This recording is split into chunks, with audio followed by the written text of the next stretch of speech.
इकडे ठाण्यात ठाकरेंची शिवसेना आणि मनसेने मोर्चा काढला। महाराष्ट्रामध्ये एकच ब्रँड ठाकरे ब्रँड अशा जोरदार घोषणा यावेळी देण्यात आल्या। वाहतूक कोंडी आणि बिल्डर्ससाठी पळवलेलं पाणी, बेकायदा बांधकामं, क्लस्टरचा फज्जा, भ्रष्टाचार याच्या विरोधात हा मोर्चा होता।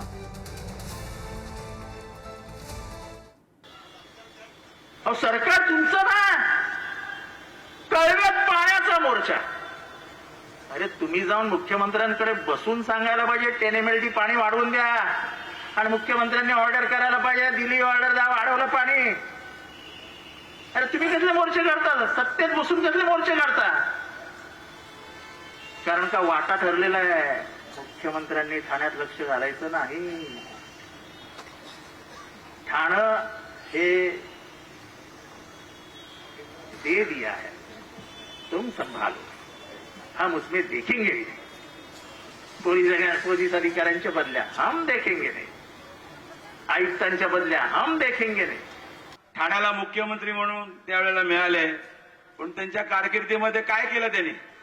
त्यांच्या कारकिर्दीमध्ये शिवसैनिकांची घरं तोडली, त्यानंतर कार्यकर्त्यांवरती खोट्या केसेस टाकल्या। हे तू इकडे येतो का, तुझी केस काढतो। रात्री लॉकअप मधून उचलून घेऊन आले होते। म्हणजे पोलीस यंत्रणा सुद्धा हातबल झालेली आहे।